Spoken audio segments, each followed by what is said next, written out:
Boa noite.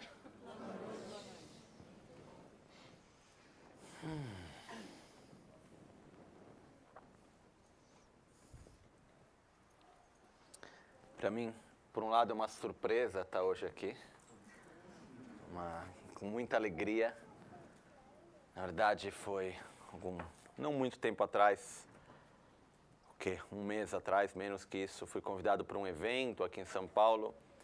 Aí foi um pouco um pretexto para estar vindo passar alguns dias aqui. Na verdade, são poucos dias, mas é sempre muito bom. Então me deixa muito feliz. Tá dando para ouvir bem? Todos? Okay. É sempre muito bom poder estar aqui, né? E isso mais uma vez nos faz lembrar um verso em tibetano que se diz Maombala Kurimme, quer dizer, o futuro ele não tem ordem, né? Não tem uma ordem já pré-estabelecida dos acontecimentos. A gente vai vivendo, as coisas vão acontecendo, né? Eu, pelo menos, não pensava de voltar para o Brasil antes de novembro. Aí, passei esses últimos 2 meses na Itália bem intensos. Na verdade, desde que eu saí daqui a última vez, logo que eu cheguei na Itália, começou o retiro que a gente faz em julho. Então foram mais ou menos 3 semanas, praticamente todos os dias, algumas horas de ensinamento, prática, bem intenso. Aí terminou esse período.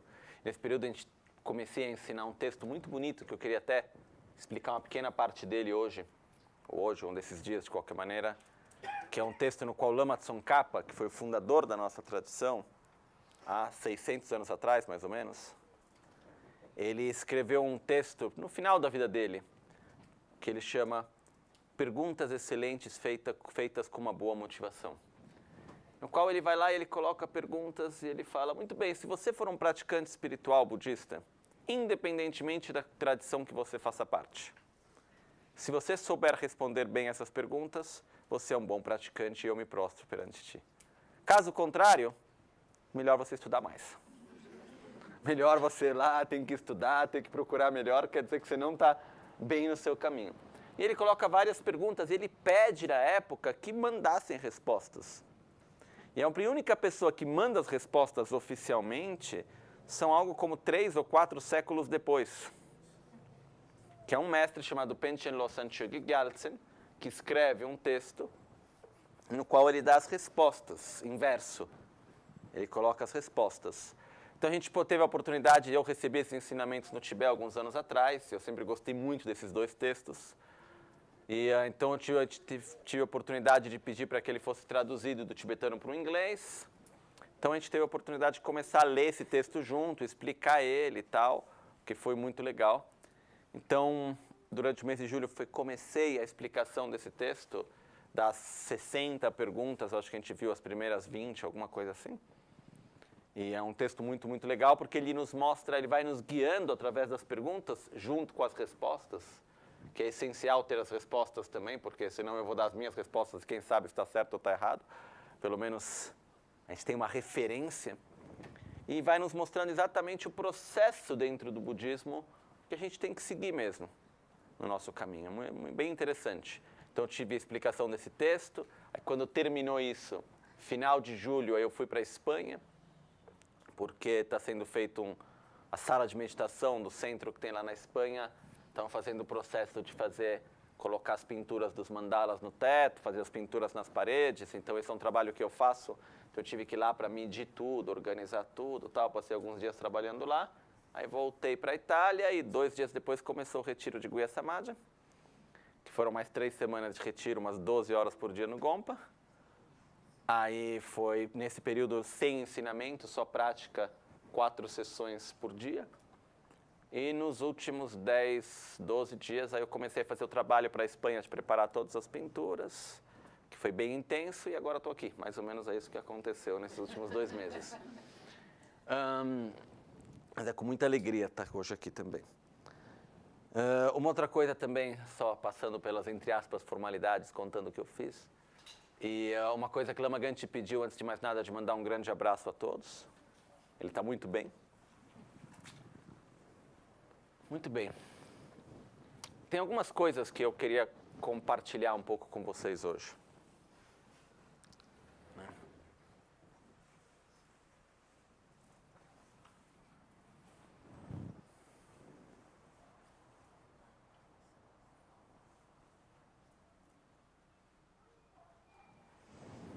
Por onde começar? Vamos ver.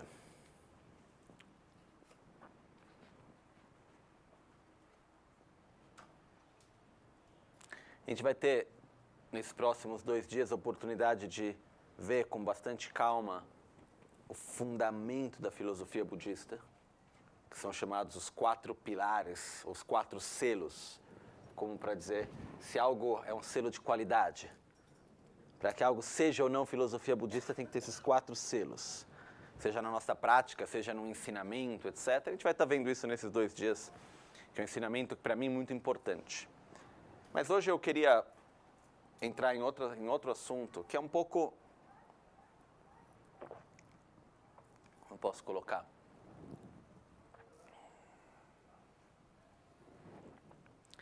Observar, antes de tudo, um pouco da realidade na qual a gente vive. Uma coisa que a gente já observou várias vezes, já refletimos várias vezes juntos, mas que é importante rever, porque tem uma grande diferença entre entender e realizar. Então tem muitas coisas que a gente precisa repetir muitas vezes, simplesmente porque a gente continua daquela mesma maneira. Então, enquanto não mudar, é importante repetir, né? O que acontece é que a gente passa uma boa parte da nossa vida preocupados principalmente com 2 coisas. Evitar sofrimentos e buscar prazeres. Então, isso a gente tem dentro de uma visão bem a curto prazo, né? Então, a nossa visão é assim, é o imediato. Se de repente no imediato deu certo, que bom, o que vai acontecer amanhã não importa, mas no imediato deu certo. De repente, no imediato deu errado, está tudo péssimo. O que vai acontecer amanhã não é importante. O importante é que no imediato eu esteja bem. Então, muitas vezes, a gente acaba tendo uma visão muito a curto prazo e, ao mesmo tempo, superficial. E isso nos gera instabilidade, sofrimento. Né? Porque, quando a gente olha à nossa volta, o mundo à nossa volta, as coisas como elas acontecem, essa interdependência, essa interação tão complexa na qual a gente vive, ela é estável ou ela está constantemente em ciclos e mudanças? Eu diria que é uma realidade muito cíclica, né? Está bem, daqui a pouco está mal, aí daqui a pouco está bem de novo, aí está mal, aí está bem de novo, aí está mal. Eu nunca vi ninguém em nada que teve sempre bem ou que teve sempre mal. Né? Então, o que acontece é que a gente tem momentos no qual a coisa ela melhora, aí tem momentos mais fáceis, momentos mais difíceis. Isso é normal em qualquer aspecto da vida, seja no relacionamento, seja no trabalho, seja na economia, seja na nossa saúde, seja em qualquer coisa. Né? Mas qual que é a tendência que a gente tem muitas vezes? Quando está bem, a gente quer que fique assim para sempre. Quando está mal, a gente se preocupa que vai ser assim para sempre.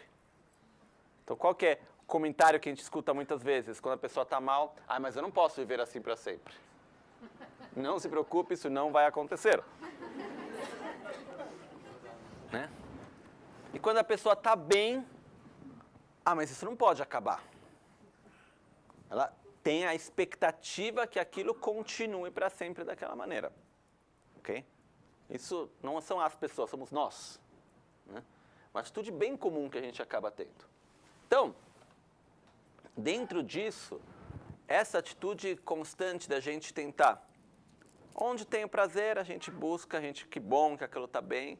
Onde tem algo que nos gera um sofrimento, a gente cria uma aversão, uma distância daquilo. Ok, normal. Isso nasce do processo natural de se querer bem, de querer estar bem. Isso podemos dizer, uma das forças mais fortes que existe na natureza, no ser humano, é o desejo de não sofrer e de ser feliz. Ok? Isso é normal, é natural. Agora, o ponto qual é? Queremos ser felizes e não queremos sofrer. Maravilha. Como? aqui que precisamos usar um pouco da nossa capacidade, da nossa sabedoria, para conseguir efetivamente encontrar a estabilidade necessária para ter essa felicidade com um pouco mais de constância, com um pouco mais de estabilidade. Porque o que ocorre é que nós vivemos num mundo complexo, um mundo no qual as coisas não dependem apenas de nós, dependem de uma parte pequena de nós, dependem de uma interação constante entre milhares e milhares de pessoas. E o que acontece dentro dessa nossa complexa interação na qual a gente vive, que na grande maioria das vezes as coisas não são como a gente espera que elas devem ser. Então, nesse processo da gente querer que a felicidade continue, nesse processo da gente querer que a felicidade ela continue, que o sofrimento acabe, o que a gente acaba acontecendo, a gente acaba projetando as ideias de como as coisas devem ser. Então, a gente tem todas as nossas ideias.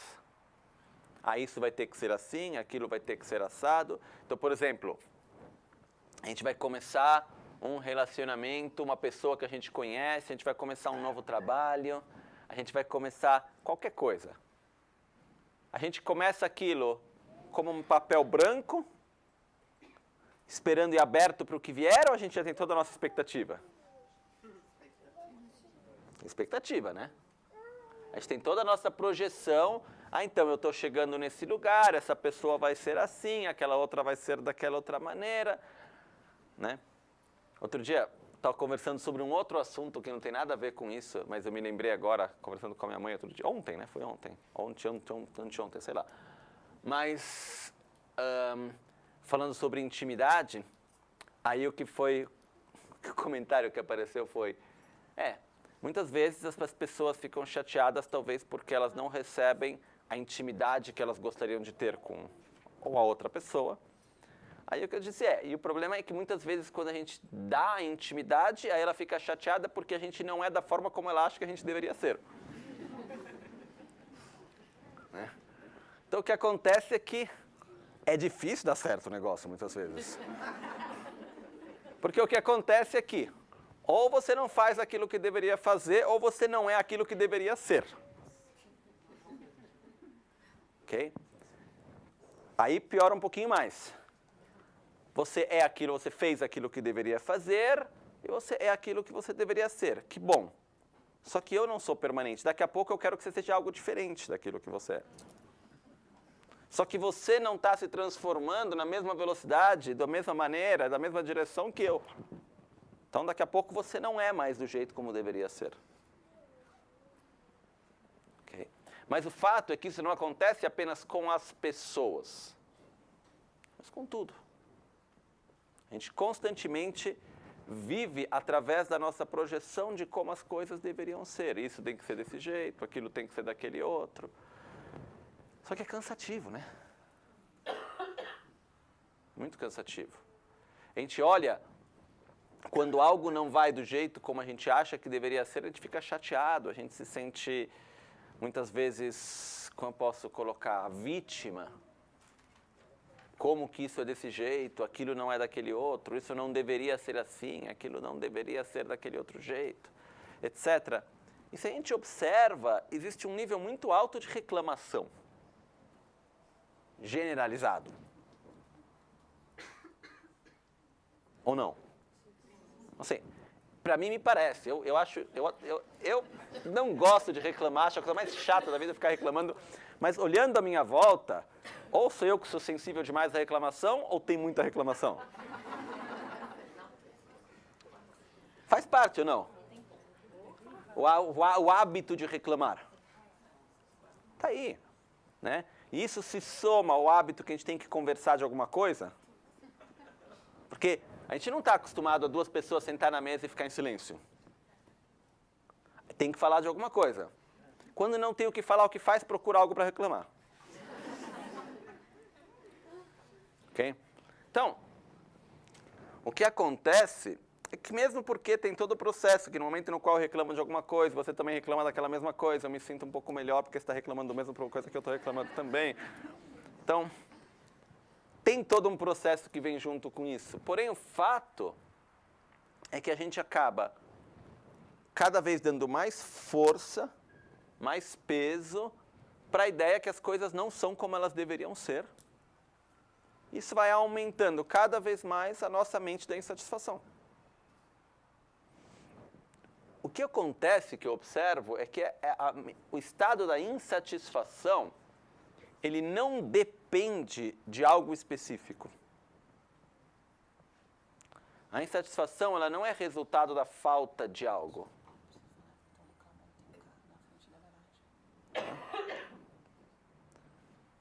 Informação técnica.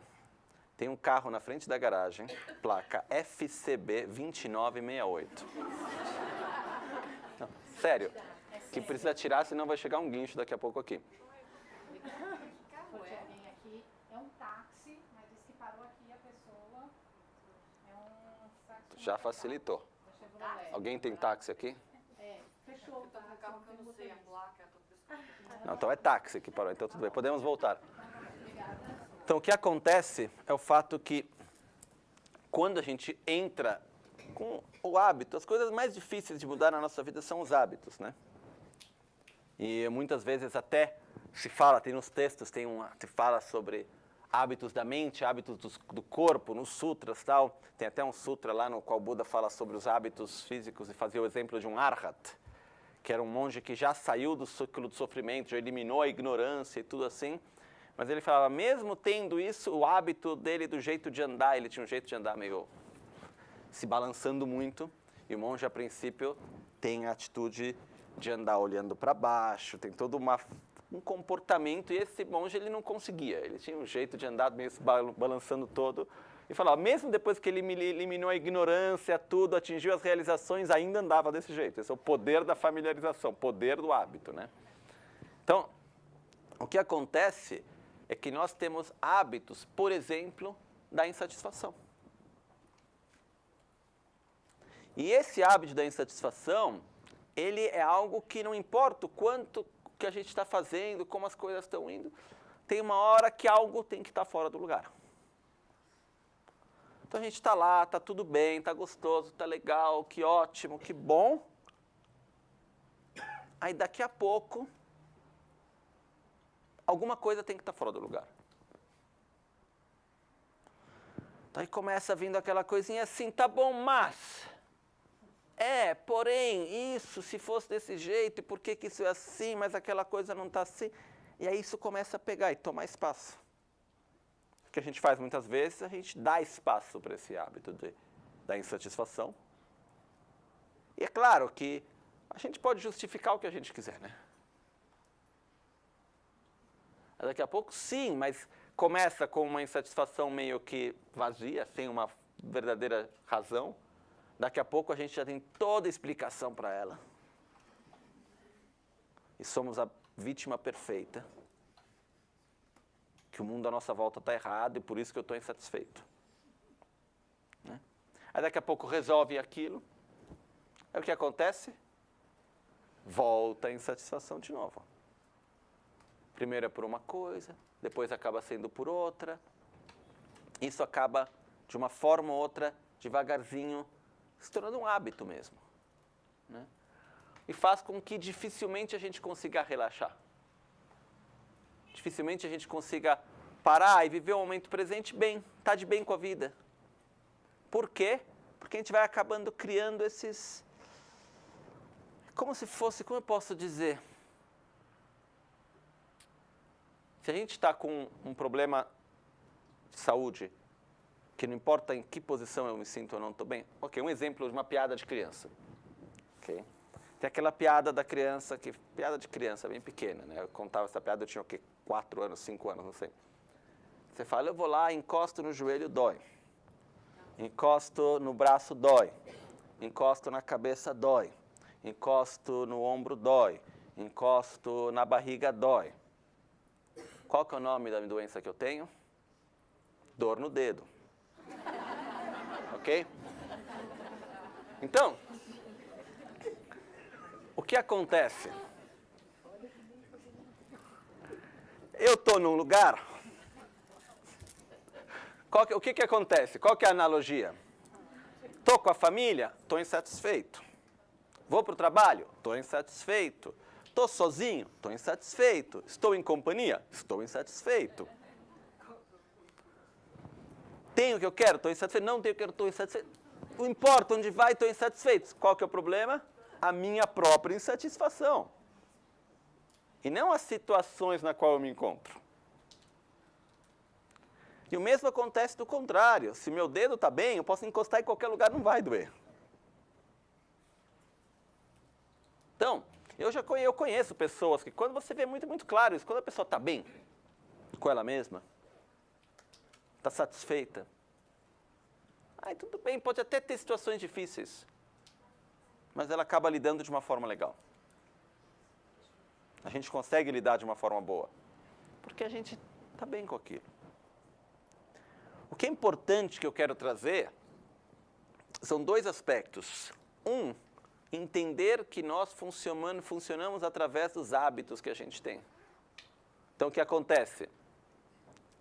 A insatisfação, muitas vezes, é um hábito. A mesma coisa acontece junto com a insatisfação, que eu acho que isso é um dos pontos centrais que eu queria trazer hoje, é o hábito de sofrer. De ser uma vítima, muitas vezes. Então, não importa onde vai estar a coisa, vai ter alguma coisa que não vai estar no lugar e a culpa vai ser sempre do outro. E isso acaba criando um ciclo que é difícil de sair. E um dos problemas que tem disso tudo é que quando a gente vive nesse nível, a gente acaba ficando sempre num nível muito superficial das coisas. Não sei se eu me explico bem.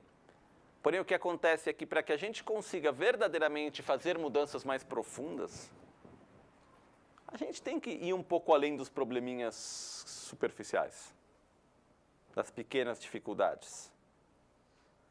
Né? Isso é uma coisa que eu aprendi um pouco no monastério também. Por exemplo, uma coisa boba, mas é um exemplo. Quando no monastério na Índia, a época de monção, sempre chovia muito, né? Não se usa guarda-chuva se não está tendo uma chuva forte. Eu já vi muitas vezes, eu mesmo já fazia isso naturalmente, não é que é uma regra que alguém te explica, você aprende ela. Você está andando assim, está chuviscando um pouco, o guarda-chuva está na mão. Não usa. Quando começa a chover forte, aí usa o guarda-chuva. De onde vem isso? Um pouquinho de chuva e daí? Não reclama das coisas. Faz parte. Ficar tentando evitar toda mínima dificuldade a cada momento não acaba nunca. Né? Claro, tem extremos também, né? Alguns de vocês devem lembrar de um dos monges que veio aqui, passou um período aqui no Brasil, chamado Abo. Era um grandão. Ele vem de uma região onde é bem forte a mentalidade, dor, tudo bem, dor é dor. Daí que está com dor, pronto. Não é problema a dor.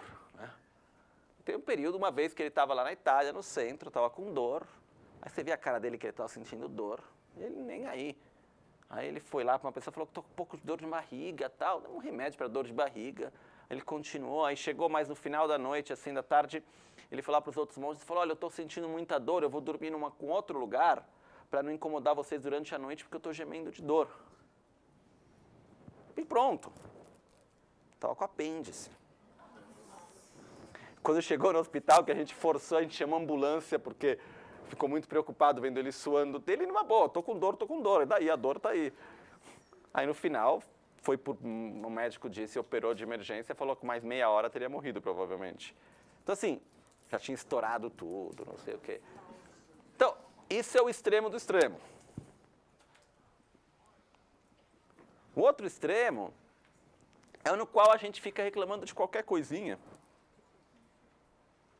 E no final, o que acontece? Quando a gente fica reclamando de qualquer coisinha, que não é necessariamente a dor, mas são os probleminhas, isso não está no lugar, aquilo não é do jeito como eu acho que deveria ser, aquela pessoa não chegou no horário exato como deveria ter chegado, aquilo não está no lugar. A gente começa a querer que o mundo seja muito do jeito como a gente quer e as coisas não são dessa maneira, a gente começa a não conseguir mais ter estabilidade e se relaxar. gente está sempre tentando arrumar alguma coisa à nossa volta. Então, é a atitude um pouco de dizer, faz parte da natureza das coisas. Algo está fora do lugar? Faz. Faz parte que as pessoas não vão agir da forma como eu espero que elas devam agir? Faz parte. Faz parte que em São Paulo tem trânsito?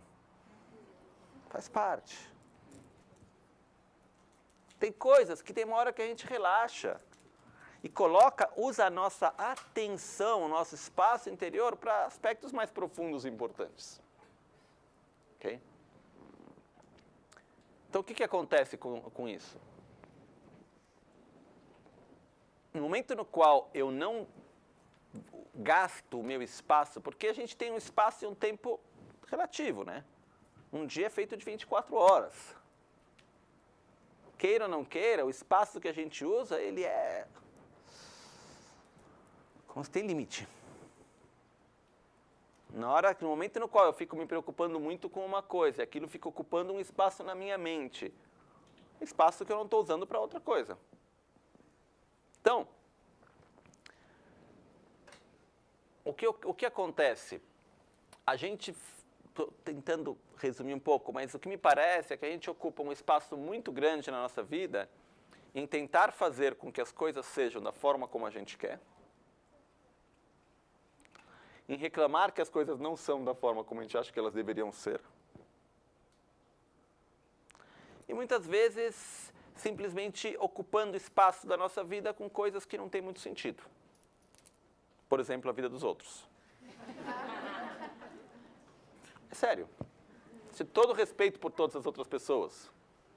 Eu acho que assim, por exemplo, se alguém quer vir falar comigo de algum aspecto da própria vida, porque precisa de um conselho, alguma coisa assim, eu posso passar horas escutando com o maior carinho. Mas se é só para falar da vida do outro ou da própria vida só para falar, por favor, eu tenho coisa mais importante para fazer. No sentido que, o que eu posso fazer para mudar isso? Nada. Saber o que o outro fez, o que ele comeu, onde ele foi. Ontem me perguntaram se eu uso uma entrevista, se eu uso rede social. Eu falei, não, razão, porque eu acho muito chato. Ficar passando, usando o meu tempo, o meu espaço, sabendo o que o outro fez, para onde ele foi, o que deixou de fazer. É uma coisa que eu nunca... É um problema meu pessoal, mas eu nunca tive muita atração por isso. Mas o que eu quero dizer é que se a gente só pensa no seguinte, pega o nosso dia a dia, ok? E divide, como se fosse uma torta, vamos dividir o tempo que a gente usa. O tempo olhando interiormente, não exteriormente. Exteriormente está bom, a gente acorda, toma banho, toma café da manhã, sei lá, depois vai trabalhar, seja o que for, faz o que tem que fazer. A gente pega e divide o nosso tempo. Interiormente, como a gente divide o nosso tempo? Quanto tempo a gente gasta se preocupando com os problemas? Quanto tempo a gente gasta com o sentimento de aversão por um e depois a gente vai ter os ciúmes pelo outro e a gente fica... Quanto tempo que a gente fica perdido num sonho de um futuro que talvez as coisas podem ser de um jeito, ou quanto tempo que a gente gasta revendo um passado que na verdade não aconteceu, se eu tivesse feito, se eu tivesse ido, as coisas poderiam ter sido assim, ou quanto tempo que a gente ainda passa da nossa vida vivendo uma vida que não é nossa. Okay? Então, isso é uma coisa para a gente estar observando. Porque, como eu já disse várias vezes, eu vejo duas possibilidades de caminhos para se tomar na nossa vida. Uma é viver a vida apenas para sobreviver. Ou seja, cada dia que passa, um dia mais que se foi, quando acabar, acabou. Pronto. Ok? E nesse processo, o que acontece? Vamos tentar evitar o máximo possível sofrimento, tentar o máximo possível sentir prazer, e a vida vai andando. Ok? É o que muita gente faz. Né? Como um dos meus mestres, Genlakpala, dizia, o exemplo que eu já disse várias vezes, viver dessa maneira é como uma vaca, qualquer outro animal. Ele fazia o exemplo da vaca porque no monastério tinha muita vaca andando, pastando em volta. Ele falava, olha para a vaca. Ela está pastando. Quando está o sol forte, onde ela fica? No sol ou na sombra? Na sombra. Então ela tenta evitar o sofrimento. Se tem um lugar que o pasto está fresco e um lugar onde o pasto está seco, onde ela vai comer? Pasto fresco. Ou seja, ela procura o prazer. Ele fala, a única diferença que tem entre nós é que nós, seres humanos, somos mais sofisticados. Mas se a gente vive apenas para buscar o prazer e para evitar o sofrimento, no fundo, que diferença tem? Isso é viver para sobreviver. Ou seja, eu vou fugir dos meus venenos mentais, vou fugir dos meus conflitos. E assim a vida vai passando. E aí pronto. Vai passando um dia, passa o outro, um dia acaba essa vida e foi. Isso é uma forma de se viver. Uma outra forma de se viver, que aqui eu acredito ser um pouco melhor, é viver a vida tentando dar pelo menos um sentido para ela. Ou seja, usar a vida como um meio e não como um fim por si só.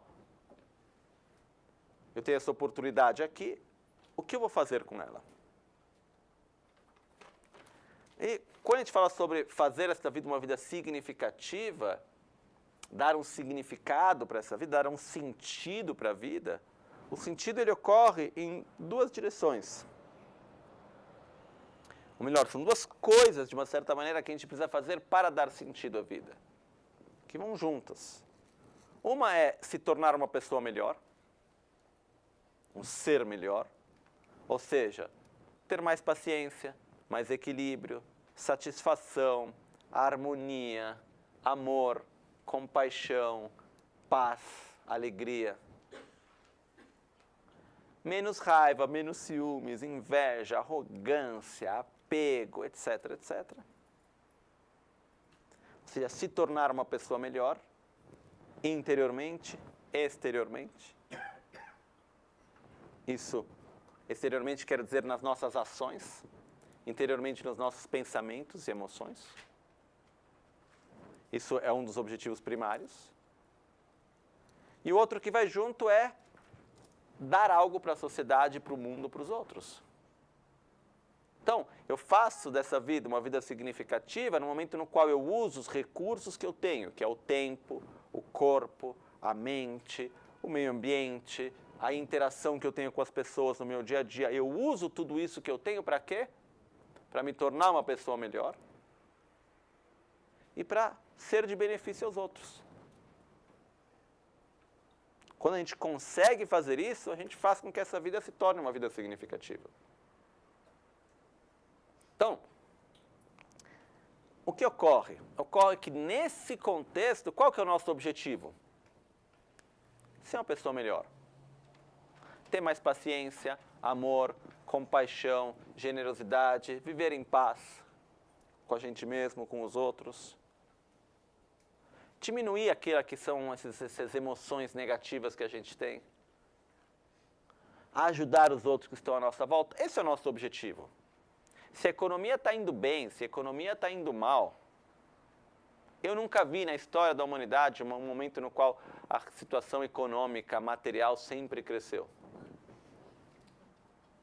Que não deixa de ser uma grande ilusão da nossa sociedade de hoje achar que a economia sempre tem que crescer, né?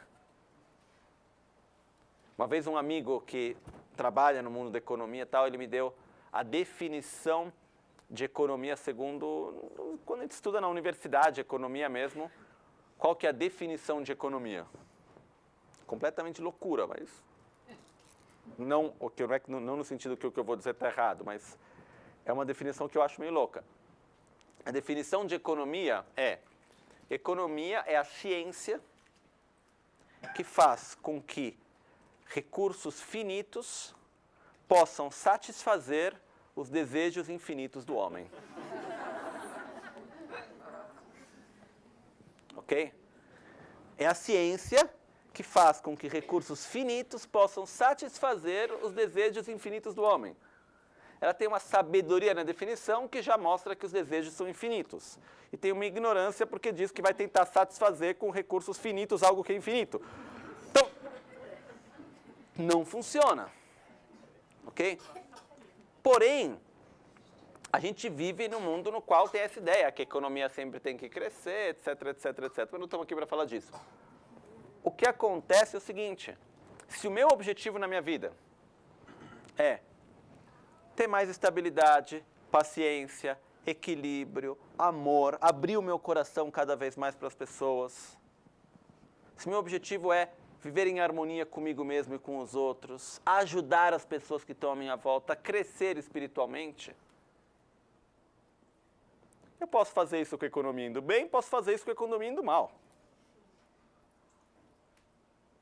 E o meu objetivo eu estou seguindo.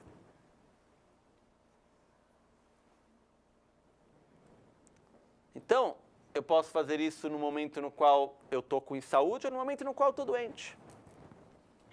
É possível. É fácil? Não. Mas o resultado é muito melhor.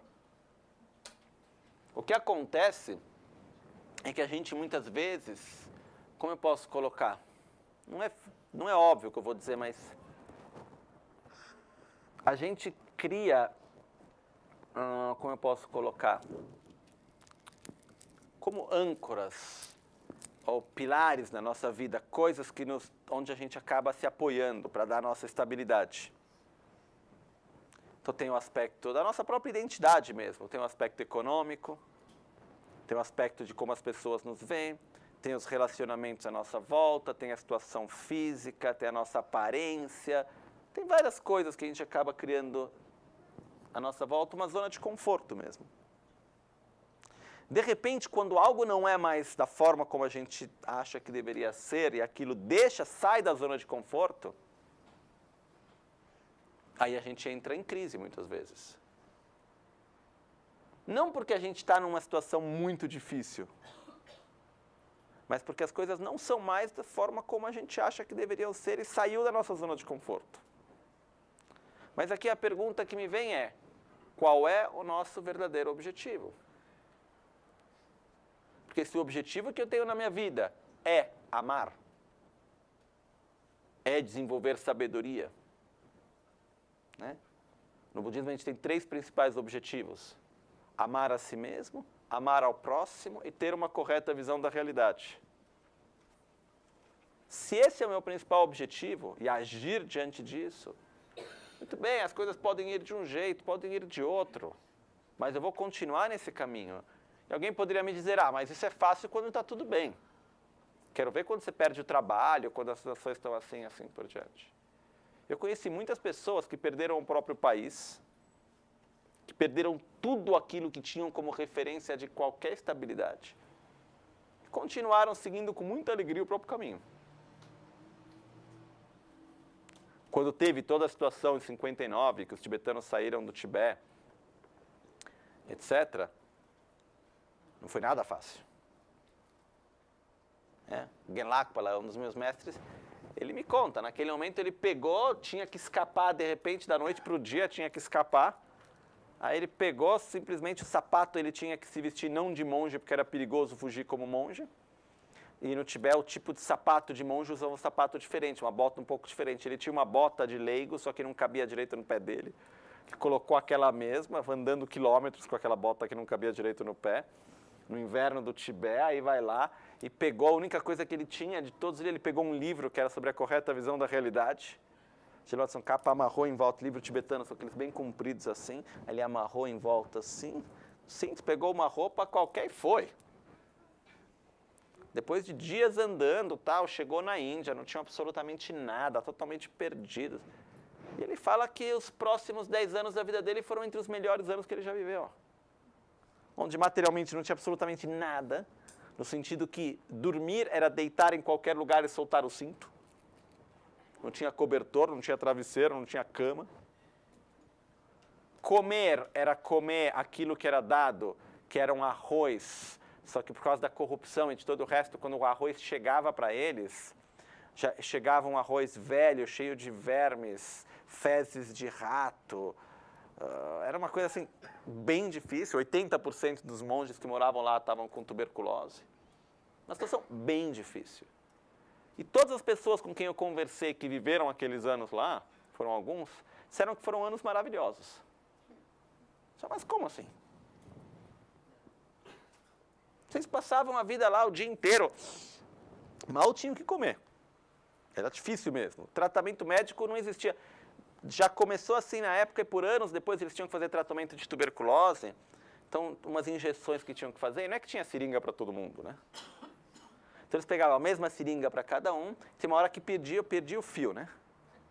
Então, eles passavam na pedra a seringa assim, para afiar a seringa e vamos lá. Né? E assim foi por muito tempo, por uns 30 anos, assim. E o que acontece é que naquele período, eles falaram que foram os melhores anos da vida deles. Eu perguntei, mas por quê? Eu fiquei meio assim, eu não esperava isso, né? Aí ele falou, foram os melhores anos porque foram os anos no qual a gente dedicou a nossa vida, principalmente não tinha nada mais. Então, onde que estava a nossa energia? No nosso crescimento espiritual. Onde estava a nossa atenção? No crescimento espiritual. E foram anos maravilhosos. Ele falou, o que eu aprendi nesses anos, o que eu me tornei diante deles, são coisas que eu não trocaria por nada. Ou seja, quando se tem um objetivo profundo, as coisas mais superficiais não vão abalar o objetivo de vida. E o caminho que a gente segue, a satisfação que a gente sente, o objetivo que a gente tem. Como uma vez quando perguntaram para o Panchen Lama, que foi um dos mestres de Lama Ganchen, ele passou 18 anos na prisão. Aí um amigo nosso perguntou para ele, como foram esses anos na prisão? Coisa só ocidental para perguntar para um mestre como ele, como foram esses anos na prisão. O tibetano nunca faria uma pergunta dessa, né, por respeito e tal. Aí ele foi lá e perguntou, como foi para você? Como foi a tua experiência na prisão? Aí ele falou, eu tive a oportunidade de colocar em prática aquilo que eu aprendi. Foi um grande retiro que eu fiz. E foi o que ele fez, ele usou, fazer retiro mesmo, recitar os mantras, meditar. Ele falou, foi onde eu aprendi a meditar de verdade. Fora a teoria. Então, o que acontece, isso que não é que ele viveu numa situação simples, por exemplo, onde ele dormiu por anos, ele dormia com um fio elétrico do lado, que ele não podia virar para um lado e para o outro, senão levava choque. Assim, não é que era, viveu 18 anos na prisão como retiro, tudo bonitinho, não. Ao contrário, uma situação bem extrema. Porém, do momento no qual ele tinha um objetivo profundo dentro dele, aquilo se torna o norte, aquilo se torna o pilar, aquilo que dá estabilidade. Então, quanto mais superficiais forem os nossos objetivos, mais facilmente eles vão ser, como se diz, abalados, e mais insatisfação e sofrimento a gente vai ter. Quanto mais profundos e, ao mesmo tempo, quanto mais profundos forem os nossos objetivos, a gente vai poder seguir eles com maior autonomia também. Autonomia do quê? Das condições à nossa volta. Porque as condições estão sempre mudando. Tem momentos no qual vai estar ótimo, que bom. Tem momentos no qual as coisas não estão muito bem, faz parte. Plantamos as sementes, vamos colher os frutos. Mas o meu objetivo está aí, eu vou seguir ele. E não estamos falando sobre objetivos tão assim, longe da nossa realidade. Vamos colocar 3 objetivos simples. Amar a si mesmo, amar ao próximo, ter uma correta visão da realidade.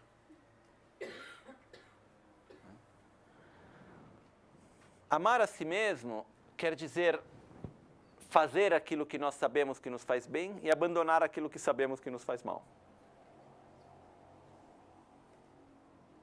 Quer dizer, desejar profundamente a própria felicidade. Uma felicidade que vai além dessa utopia materialista que todo mundo à nossa volta tem que ser perfeito para que eu seja feliz. Uma felicidade que ela depende do quê? Da satisfação, da estabilidade, do amor. Como a gente viu logo no começo hoje, a satisfação ela não é o resultado de obter aquilo que a gente quer. Quanto mais eu quero, menor vai ser a minha satisfação. E quanto mais eu consigo, maior vai ser a minha insatisfação. Normalmente as pessoas mais insatisfeitas são aquelas que têm mais ou aquelas que têm menos? O que isso nos mostra? Que a insatisfação é resultado de falta de coisas? Não. É um hábito que a gente vai criando e muitas vezes a insatisfação ela nasce de onde? Projetar alguma felicidade em algo que não pode sustentá-la. Então eu começo a projetar minha felicidade em relacionamentos, eu começo a projetar minha felicidade em bens materiais, eu começo a projetar minha felicidade nos prazeres, todas as coisas que momentaneamente vão dar um estado de alegria. Mas daqui a pouco o que acontece? As coisas mudam. Aquilo não me traz mais a mesma satisfação de antes, aí eu já estou insatisfeito porque não é mais como era antes e assim por diante. E aquilo vai criando aquele sentimento de, como eu posso colocar? Muitas vezes até de desespero. No sentido de o que eu faço para ser feliz? Já tentei isso, não deu certo, já tentei aquilo, não deu certo, consegui essa coisa, não foi, consegui aquela, não foi, para onde eu vou, o que eu faço? Quando que, na verdade, a própria satisfação, que é uma das chaves para a nossa felicidade, ela é um estado interior que pode ser desenvolvido. Para mim, a satisfação está profundamente relacionada com um estado de relaxamento. A gente relaxa e fala, tá bom assim, tá bem, estou de bem com a vida. Ah, mas isso não é... Tá bom, deixa, vai dar certo, tá tudo bem.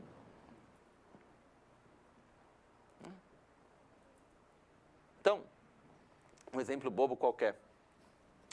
Ontem eu peguei um carro e me lembrei agora. E o que aconteceu é que a pessoa que estava guiando o carro fez um caminho bem fora daquilo que seria o caminho mais lógico possível. E o que acontece é que a gente peguei o carro, aí você falou, tá bom, não depende de mim agora qual é o caminho que está sendo feito. Se eu chegar atrasado, ao mesmo tempo não é minha responsabilidade, é de quem está guiando, que está aqui. Relaxa, relaxa, está aqui, aproveita o momento. E foi o que fez, está tudo ótimo. O caminho deve ter demorado pelo menos umas 3 vezes mais do que seria o caminho normal, quando tinha compromisso que estava me esperando. Mas o fato é, isso é uma coisa pequena, mas é o fato de muitas vezes a gente falar, tá bom, estou de bem, tá tudo bem. Não tem que ser especialmente do jeito como eu quero, ou como eu sei, como as coisas têm que ser. Tem muitas vezes que a gente simplesmente relaxa. Aí a coisa calma. Então, nesse sentido, a satisfação é uma qualidade que a gente vai desenvolvendo. E ela está diretamente conectada com a nossa felicidade. Então, amar a nós mesmos é muitas vezes cultivar aquilo que nos faz bem verdadeiramente. Ser menos cabeça dura. Falar, relaxar, falar, tá bom, aceitar. Lidar, tá de bem com a vida. Então, amar a nós mesmos, amar ao próximo, é um objetivo de vida importante dentro disso. No qual a gente vai colocar, abrir o nosso coração, e isso é uma coisa que eu acredito profundamente, que no final das contas o que nos traz a maior felicidade é o amor. No sentido de verdadeiramente desejar a felicidade do outro. Quanto mais a gente faz isso de uma forma sincera, sem expectativas, sem apego. O apego não pela pessoa, de querer que a pessoa fique perto de nós, não apenas nesse sentido. Muitas vezes a gente ama o outro com apego do que o outro deve ser. Então, se você não for mais aquilo que eu acho que você deva ser, eu não vou mais te amar. O amor é o desejo de que o outro seja feliz de uma forma totalmente aberta, livre. E quando a gente consegue abrir o nosso coração de forma sincera, isso nos traz um estado de plenitude muito bonito. E o último ponto é a correta visão da realidade, que quer dizer viver a realidade de uma forma coerente e harmoniosa com a realidade pelo que ela é. não ficar brigando com o mundo. Que a gente acaba fazendo, né? Então, o que acontece é que amanhã a gente vai falar muito mais sobre a correta visão da realidade, amanhã ou depois de amanhã, depende do momento que a gente vai, acho que vai ser mais para o domingo. Mas, para entrar em detalhes, isso é um ponto extremamente longo e complexo, tá? Mas, em poucas palavras, do momento no qual a gente tem um objetivo profundo, de se tornar uma pessoa melhor, de poder ajudar de uma forma melhor aqueles que estão à nossa volta, de ter mais sabedoria, as coisas vão acontecendo de um jeito ou de outro, não é mais tão importante se o negócio deu certo, se deu errado, se aquilo está de um jeito, se está do outro. A pergunta no final do dia é, eu aprendi algo, eu me tornei uma pessoa melhor? Eu pude fazer algo a mais para as pessoas que estão à minha volta, para o mundo que está à minha volta, para a natureza? Se sim, que bom. Estou ganhando, estou bem na vida. Se não, vamos mexer em alguma coisa. Porque, na verdade, não existe desculpa para não seguir, para não praticar o Dharma. Não existe desculpa para não crescer espiritualmente, porque toda oportunidade é uma boa oportunidade. Toda situação é uma boa oportunidade, na verdade. Então, o que eu quero dizer é que a gente não precisa, ao mesmo tempo, se colocar numa situação que fala, não, mas essas coisas seria ótimo se eu tivesse um objetivo profundo, mas isso é muito difícil para mim. Claro que muitas vezes não é fácil, mas a gente tem que fazer os passos de acordo com o tamanho das nossas pernas. Então, devagarzinho, começar a primeira coisa, observar e falar, quais são os objetivos que eu tenho na minha vida? O que eu quero de mim? O que é importante de verdade?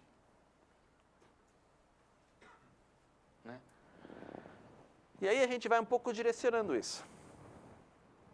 Porque o segundo ponto que eu queria trazer hoje é o fato que é possível direcionar e treinar a nossa mente.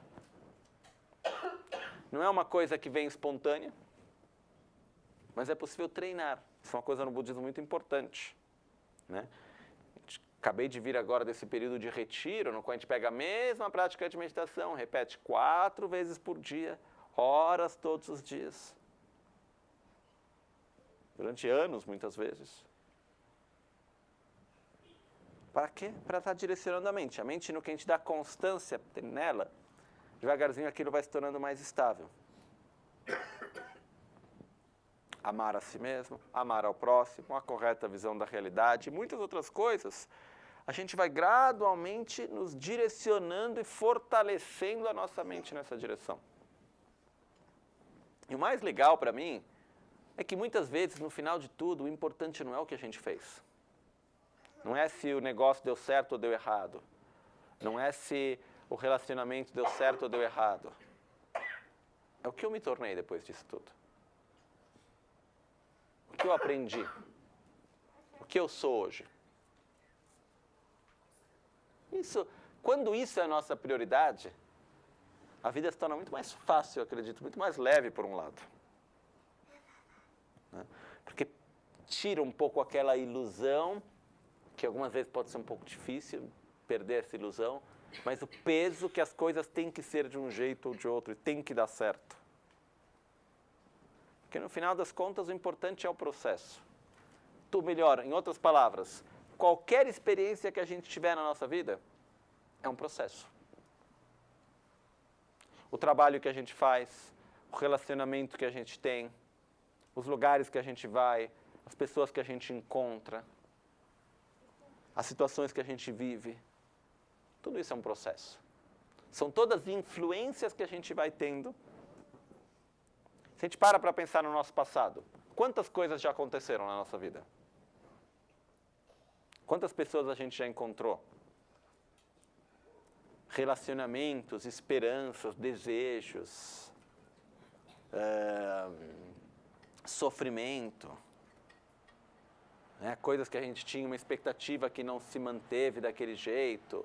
Então, delusões. Quantas coisas que a gente já não passou? Quantas coisas que a gente fez deu certo? Quantas coisas que a gente fez que deu errado? Muitas, né? Mas no final a gente está aqui. E nós somos o resultado de todas as experiências que a gente fez até hoje. O que eu sou hoje é o resultado de tudo aquilo que eu vivi até hoje. Então, no final das contas, de tudo aquilo que aconteceu, o que fica hoje é aquilo que eu sou. Então, quando eu digo que tudo aquilo que a gente experimenta é um meio, porque no final o que fica são as nossas experiências, é o nosso ser, é a nossa identidade, a nossa pessoa, é aquilo que vai continuando. Então, para mim, por exemplo, é muito mais importante no final de uma situação qualquer estar bem e aprender algo com ela do que o resultado material em si daquilo. Porque as coisas vêm, vão de várias formas. Então, a gente precisa gradualmente desenvolver cada vez mais um objetivo mais profundo. Lembrando, porém, que ter um objetivo profundo na vida não quer dizer se desconectar da vida. Não é que uma pessoa que tem um objetivo profundo de vida, ela vive completamente no mundo da lua. E está lá, e não, e está tudo bem, e não é nada, e estamos aí, sabe? Não é isso. Uma pessoa que vive com um objetivo mais profundo, ela não parece que ela está fumada o tempo inteiro. Não, porque muitas vezes é a ideia que se passa, ou não? Né? Não é isso, não é a pessoa, ela está lá, então ela passa que está a vida inteira, que não, ela não está nem aí com nada, até o certo, deu errado, está tudo bem, no absoluto é tudo a mesma coisa. Né? Então, não é assim. No sentido que cada palavra que a gente diz, cada experiência que a gente vive, ela vai modelar a nossa mente, o nosso corpo, a nossa realidade. Por isso são importantes. Porém, as situações que a gente vive, elas são meios e não fins por si só. Cada lugar que a gente vai, cada pessoa que a gente encontra, cada situação que a gente vive, ela é um meio e não um fim por si só. Porque tem algo que continua depois, que somos nós mesmos. E é disso que a gente tem que ter a consciência. Muitas vezes, a gente vive as condições como fim. Ou seja, as situações à nossa volta é o objetivo final. A gente não cuida daquilo que continua. Pegando um exemplo que Lamaganti deu uma vez, mudando um pouco o contexto dele, ele perguntou, o que a gente diria de uma pessoa que cada vez que ela entra num quarto de hotel, ela fica só cuidando do quarto? Chega num quarto de hotel, não sabe quanto tempo vai ficar no quarto, e ela vai trocar os móveis do quarto, pinta o quarto do hotel, fica cuidando de todo o quarto. A gente fala, tem algum problema, né? Não é muito normal, com o mínimo. O exemplo que ele dava, ele falava, é a mesma coisa quando a gente cuida demais desse corpo, porque esse corpo não é nada mais do que um quarto de hotel, que onde a gente deixa ele, faz check-out, e depois vai para outro quarto em algum momento. Mas se a gente pega esse exemplo e a gente traz ele para essa vida, cada situação que a gente vive é como um momento. Então, o importante não é a situação em si, mas é quem está vivendo essa situação. Como que eu saio dela? O que eu aprendo dentro dela? O que eu vou estar levando comigo para o momento depois? Isso que é extremamente importante. Porque eu observo assim, eu vejo que tem momentos coletivos mais fáceis, momentos coletivos mais difíceis, no quais tem situações difíceis e efetivas, né, que têm que ser lidadas. Eu acredito que os problemas estão aí para serem resolvidos. Com certeza. Senão não seriam problemas, seriam fatos. Então, se dificuldades de saúde, dificuldades econômicas, dificuldades de relacionamento, tudo tem que ser resolvido. Tem que ser colocado esforço, energia, dedicação para resolver os problemas, para superar as dificuldades, ótimo. Porém, junto com isso, esse processo, ele deve ser um meio para o nosso crescimento interior. A gente tem que aprender diante disso tudo, porque os momentos difíceis são os momentos mais preciosos para a gente crescer.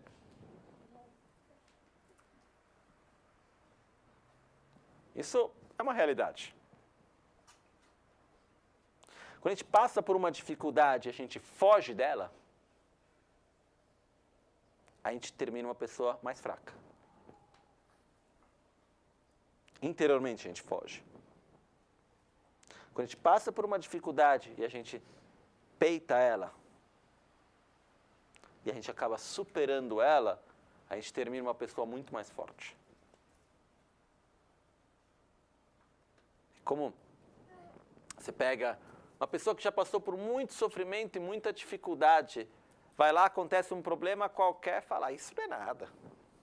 Olha o que eu já passei. Você vê, eu me lembro, uma vez, 3 pessoas da minha família, que são pessoas que passaram já por muita dificuldade, que são os meus avós e a irmã da minha avó, que faleceu pouco tempo atrás. Assim, colocando os 3 juntos no carro tem quase 3 séculos, né? E assim, estavam lá no carro, uma vez em Albaniano, anos atrás, subindo, aí teve um problema na hora de uma subida bem íngreme, aí teve um problema, o carro parou, não sei o que, não conseguia, a pessoa não sabia guiar direito, aí não conseguia continuar tal. Uma das pessoas estava lá completamente desesperada, preocupada, coisa mais horrível, os 3 estavam numa calma. Total. Mas eu já vi várias situações assim, porque são pessoas que já viram tanta coisa na vida. O que você acha que tudo bem, e daí, sabe, tá tudo bem, não é nada de grave. Quando a gente já passou por situações mais difíceis, o que é aquilo? Não é nada. Então, quando a gente consegue superar uma situação difícil, a gente tem a memória daquela nossa capacidade de superar aquela dificuldade. Então, quando a gente se depara com uma situação difícil, a gente fala, não, mas isso eu consigo lidar. Olha o que eu já fiz antes. Dessa maneira a gente se torna mais forte. E diante disso, eu acredito na minha vida, quando eu observo a minha própria vida, os problemas são sagrados, as dificuldades são sagradas.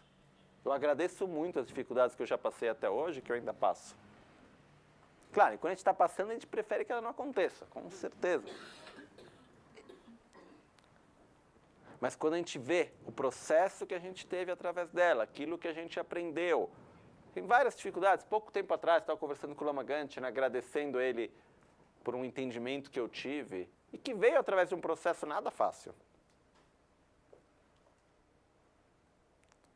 Mas o importante, voltando de novo, é que diante da dificuldade, o problema vai ser resolvido. Mas o que eu estou aprendendo diante dele? O que eu vou me tornar?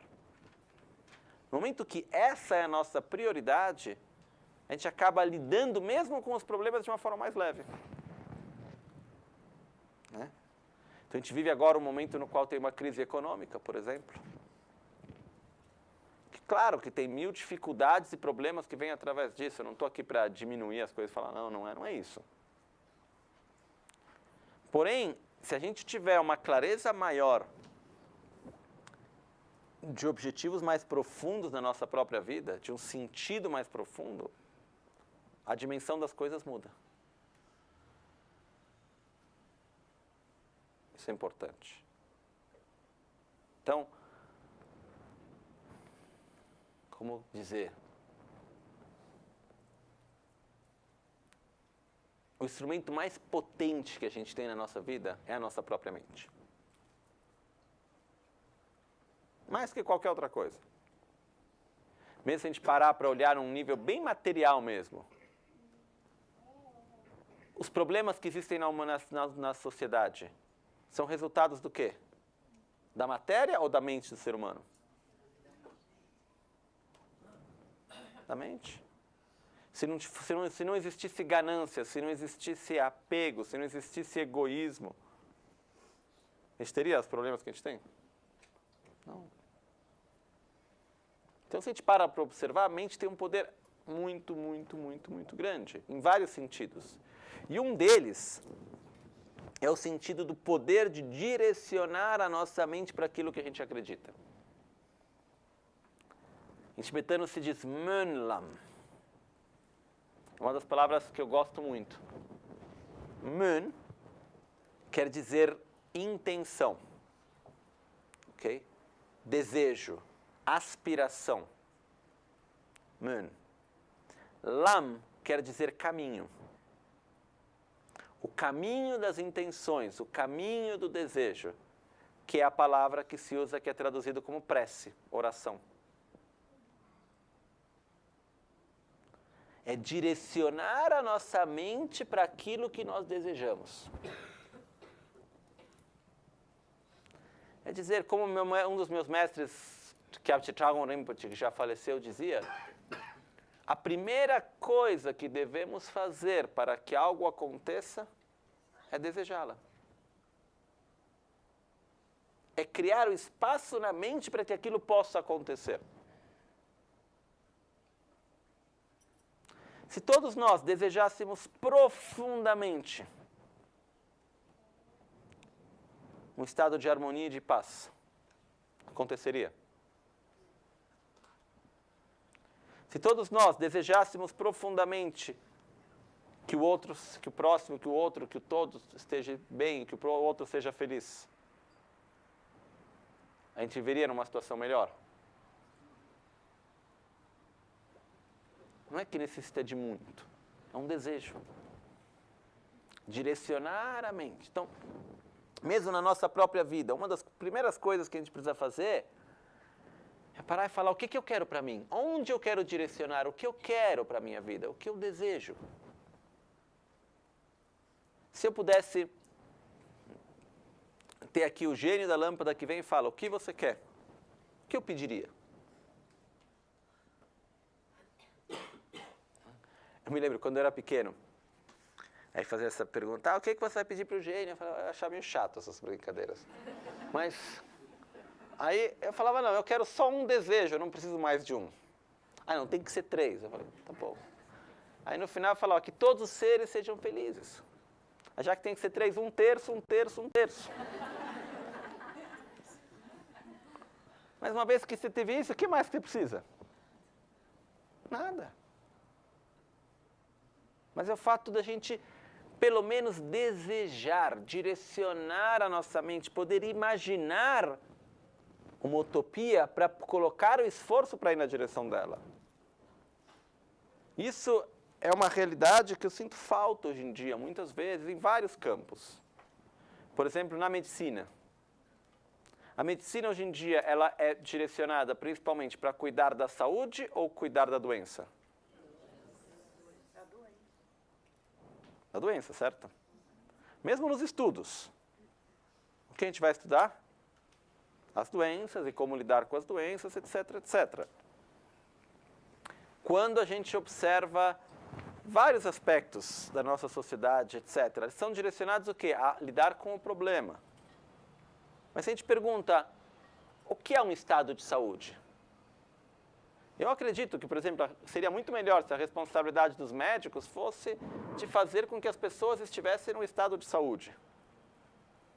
Como era na China 3.000 anos atrás. Onde o médico era pago quando a pessoa estava bem. Quando a pessoa ficava doente, ele parava de receber.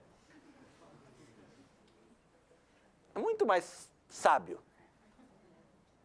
Então, a responsabilidade do médico não é da doença, mas é da saúde. Se os nossos médicos ganhassem quando as pessoas estivessem em boa saúde, não teria o sindicato dos médicos indo contra os fast foods da vida e vamos lá, temos que fazer a lei para diminuir o açúcar ou fazer isso ou aquilo, não teria 1000 coisas acontecendo assim?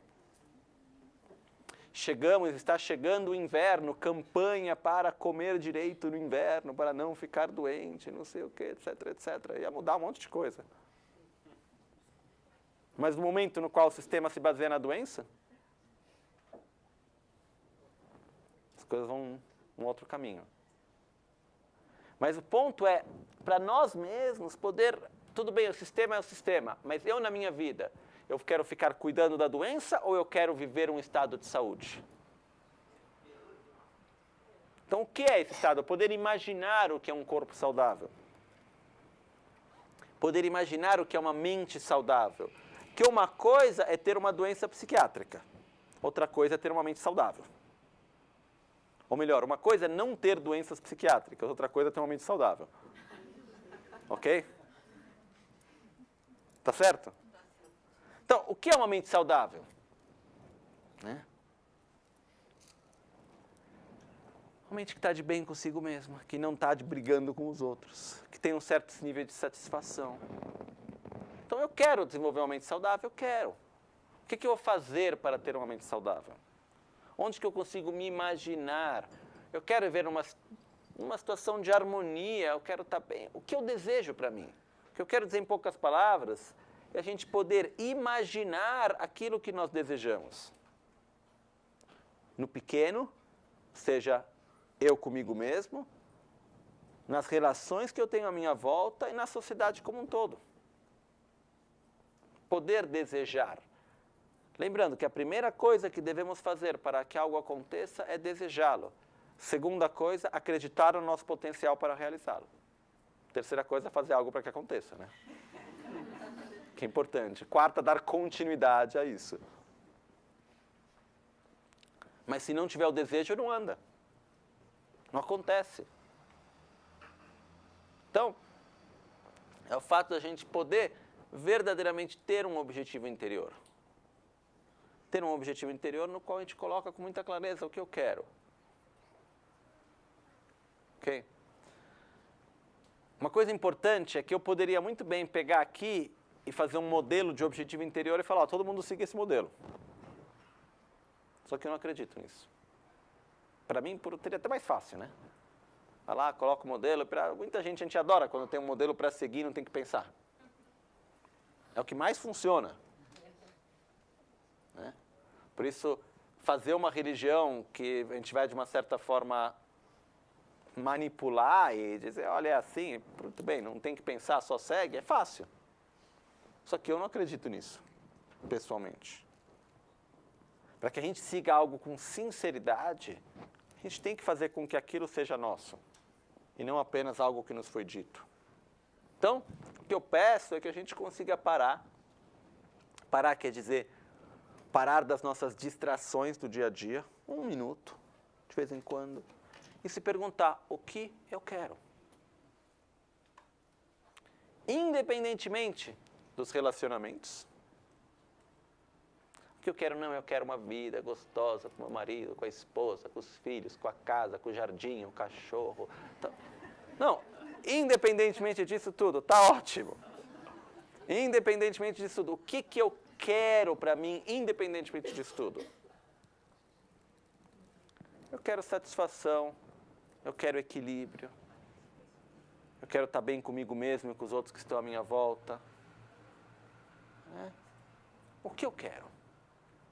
Muito bem. Uma vez que eu tenho clareza sobre isso, aí a gente tem uma coisa que é importante, é observar sempre. O que eu desejo é coerente com os recursos que eu possuo ou não? Isso é importantíssimo. No budismo a gente usa o termo Shilam Dresum. Shi quer dizer base. Lam, caminho. Drebu, resultado, fruto. Então, eu vou ter a base, que é o recurso. O caminho, o que eu posso fazer com esse recurso. Drebu, resultado, o que eu posso obter através dele. Normalmente o processo ele é um pouco diferente. Primeiro eu vou reconhecer bem quais são os recursos que eu possuo. Depois eu vou ver qual é o potencial que eu tenho com esses recursos para fazer o quê. Depois eu vou observar qual é o caminho necessário para fazer com que esses recursos cheguem naquele resultado. Então, o que eu desejo para mim? Eu desejo ter felicidade, estabilidade, amor, harmonia, estar bem comigo mesmo e com os outros, satisfação. Posso fazer isso? É possível? Eu acredito que sim. Um exemplo. Alguma vez na vida a gente já sentiu esses sentimentos? Espero que sim. Acredito que sim. Ok? Alguma vez a gente já sentiu satisfação? Já, né? Se a gente sentiu satisfação, isso é porque as condições da nossa volta eram perfeitas para a gente ter satisfação? Ou porque a gente tem o potencial de sentir satisfação? A gente tem o potencial. Se a gente não tivesse a capacidade de sentir satisfação, a gente nunca sentiria satisfação, mesmo com as condições maravilhosas e perfeitas à nossa volta. Se a gente pode sentir alegria, amor, qualquer outro sentimento, é porque a gente tem esse potencial. Então, o ponto que eu quero chegar não é que a gente não tem que cuidar das condições. Vamos lá, cuida das condições, tudo bem, faz parte. Porém, lembrar que nós temos o potencial para ser feliz. Para sentir satisfação, amor, compaixão, etc. Muito bem, o que eu devo fazer para sentir isso? Aqui entra o caminho. E aí complica um pouquinho mais. Ou seja, a gente precisa ter constância em se autoinduzir a sentimentos positivos. Se a gente ficar esperando que do nada vai cair, um dia eu vou acordar e vou ter um amor incrível, uma satisfação perfeita e o mundo vai ser incrível, não vai. Mas no momento no qual eu entendo a importância, por exemplo, de diminuir a mente da insatisfação, como a gente disse antes. E quando eu vejo que eu estou numa situação e de repente começa a reclamar de alguma coisa, me pergunto, preciso seguir essa mente? Eu tenho outra opção? Porque eu posso ter coisas que são... Porque não é nem o fato de falar, não é verdade que as coisas não estão bem, não é nem isso.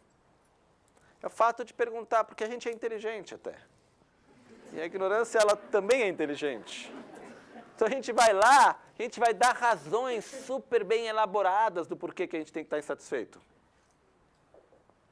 Mas se a gente for olhar para um outro lado, se fosse uma briga da mente da satisfação e da insatisfação, e a mente da satisfação também vai dar 1000 razões pela qual a gente tem que estar satisfeito. Aí depende de quem tem mais força. Para quem a gente vai dar mais importância entre os dois? Então, diante disso, o que acontece é criar devagarzinho o hábito de, como eu posso dizer, se autoinduzir a uma mente de satisfação, não seguindo aquela mente. Então a gente vê que começa a vir aquele aspecto, não vou seguir essa mente. Então vou olhar o lado positivo, vou olhar aquilo que tem de bom naquele momento que eu estou vivendo. Até que eu consiga, de uma forma um pouco artificial, falar, tá bom, estou bem. E não seguir completamente aquela mente. Ela ainda vai ficar falando por um tempinho. Mas a gente não segue ela.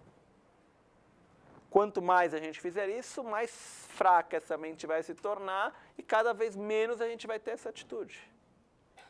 Por favor. Porque a imagem que me vem dessa mente de satisfação é que nem um disco de vinil, entendeu? Que está riscado e ele fica lá. Você quer sair, ele não sai. Ele fica lá. E você quer sair, ele não sai. Então você fica, né? Então, é que você dá aquele peteleco na agulha, ela vai para frente. Agora, esse peteleco na agulha para ir para frente, que são elas? Porque você quer sair, você continua lá. Uhum. Não, o que eu acredito é o seguinte, primeira coisa... Mesmo querendo, conscientemente... Não é óbvio. Aquela coisa fica lá, não. Fica lá girando. Então, o que acontece é, mesmo querendo conscientemente, o primeiro passo, que não é a solução, mas o primeiro passo é não seguir, é entender que tem aí um hábito que está vindo, está voltando, mas eu não quero seguir ele. Então, é aquela vozinha que vai continuar falando, mas eu não vou estar seguindo essa mente. Ou seja, eu não vou seguir as palavras que eu vou dizer, as escolhas que eu vou tomar, eu não vou trazer aquilo para esse nível. Então, isso já começa a fazer com que aquela mente ela tenha uma força menor. Porque quanto mais eu seguir a mente da insatisfação, mais força ela vai ter e mais razões eu vou encontrar para ela. Quanto menos eu seguir ela, mais fraca ela vai se tornar. A boa notícia é que dá para mudar, a má notícia é que não é de um dia para o outro. Ou seja, não é que a gente vai lá e fala, nossa, agora eu entendi que eu não devo mais ter insatisfação, que isso é uma coisa que me faz mal, que não é bom, não sei o quê, etc, etc. De hoje em diante, você é uma pessoa feliz. Que bom! Como objetivo é maravilhoso. Agora, os hábitos estão aí. A gente começou hoje falando do quê? Que são hábitos. Como que a gente muda um hábito? Deixando de seguir ele. Criando um hábito oposto. É fácil? Não é fácil. Quem tem hábito sempre vai lá, coloca a mão de um jeito. Aí dá vontade e não faz. Dá vontade de novo, não faz. Aí vai lá e faz. Aí outra vez deu vontade e não fez. Aí devagarzinho vai mudando. Né? Estou me segurando aqui. Porque uma coisa é não faz. E a outra instrução é o que você faz. Uhum. Porque a nossa ideia fica sempre assim. Ai, não posso pensar nisso. Ai, não posso pensar nisso. E a gente não tem o direcionamento de aonde eu coloco a mente nesse momento. Quer dizer, eu tenho entendido que é muito importante nesse momento você colocar a sua mente, reconhecer no seu corpo como que você pode descansar a mente de toda essa parte. Você entendeu? Pronto. Não, o que é importante é o fato que, é claro, se a gente... Quando eu falei antes, o caminho aí complica um pouco mais, porque é um pouco mais complexo todo o processo, por isso que existe o Dharma que é o caminho. É isso que a gente entendeu, o recurso está aí, o resultado é o que a gente quer, e o caminho aí que vem todo o Dharma, os ensinamentos e tudo mais. Mas o que acontece é se a gente tem uma atitude interior, que a gente reconhece que não nos faz bem, e cada vez que aquele pensamento vem, o pensamento vai embora, não vai embora. Como o exemplo que eu já dei várias vezes, a sensação que tem de querer fazer um pensamento embora é como uma coisa meio pegajosa que você faz assim, ela volta e lambuza ainda mais. O pensamento não sai. Então o que tem que fazer? Tem que direcionar a mente numa coisa oposta. Qual que é o processo que a gente tem nos ensinamentos? Como que eu faço para eliminar um estado mental? Gerando um estado mental que tem uma forma, a palavra técnica é um modo de apreensão diretamente oposto. Se eu tenho a mente não gosto de água, mas eu falo, eu não posso não gostar da água. Me faz bem, eu preciso beber mais água, etc, etc. Eu não posso não gostar da água. Então eu fico tentando, mente que não gosta da água, vai embora, mente que não gosta da água, para com isso. Cada vez que a mente que não gosta da água vem, eu falo, não, eu não posso não gostar da água. Não vai dar certo. O que eu tenho que fazer? Tenho que começar a criar um bom relacionamento com a água. Então eu vou lá conhecer um pouco melhor a água, ver os lados positivos dela, conversa um pouquinho, chega mais perto, aí devagarzinho até que chega no momento no que eu gostei da água. Quando eu gostei da água, a mente que diz eu não gosto da água, não pode estar ao mesmo tempo. Então, mente da insatisfação. Se vem a mente da insatisfação e a gente fica tentando brigar com ela, ela não vai embora. Primeira coisa é não seguir ela. Já é um bom passo. Porque quanto menos eu seguir ela, seguir quer dizer o quê? Manifestar aquela mente nas nossas palavras e nas nossas ações e escolhas. Deixar que ela nos guie. Quanto menos eu seguir ela, mais fraca ela vai se tornar. Primeira coisa. Qual que é a mente oposta à mente da insatisfação? Satisfação. Então o que eu faço? Nesse momento eu vou ter que direcionar minha mente para ver os aspectos positivos daquilo. Então, se a gente começa a analisar, observar, refletir, que é a mesma coisa.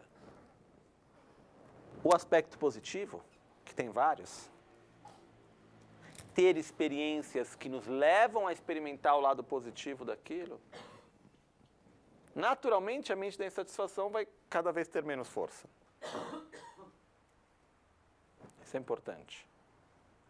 Então, quando a gente vê que tem uma atitude que a gente quer mudar, a gente não pode ficar apenas brigando com a gente mesmo para eliminar aquilo, e muito menos entrar naquela atitude que é uma pena, mas acaba sendo comum muitas vezes, de ficar sentindo culpa. Olha como eu sou ruim, porque eu sou sempre insatisfeito com tudo que eu tenho, ainda sou insatisfeito, eu devo sofrer mesmo.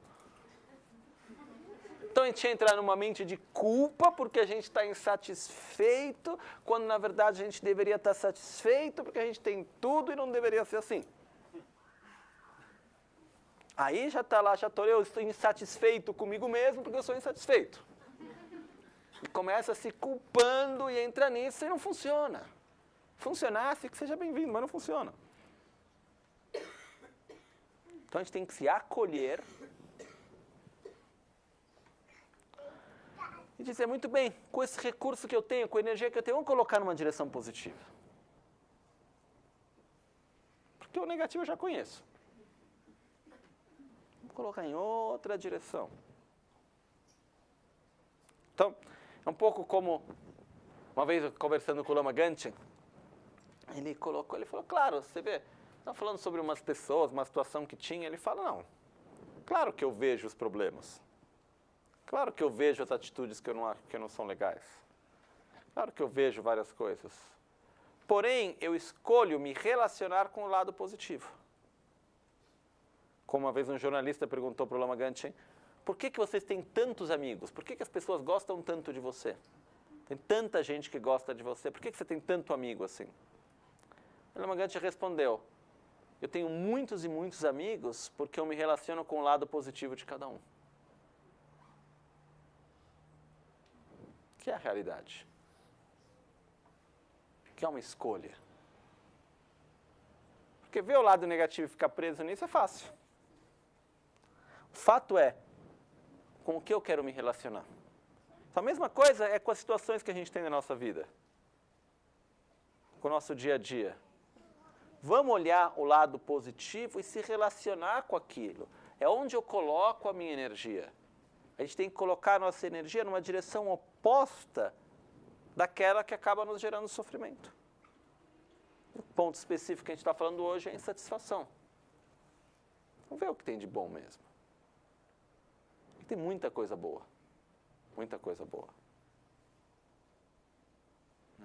Eu sei, pensando agora, quando foi anteontem, hoje que dia é? Sexta, terça-feira. Um nosso amigo, um caríssimo amigo do centro da Sangha na Itália faleceu. O nome dele era Peter. É o que, quando a gente tem o CD da autocura em inglês, para quem já ouviu, é o speaker que faz a voz da autocura em inglês. E ele morava em Albagnano. Bem, tinha uma doença, ele tinha HIV, etc., já há muitos anos.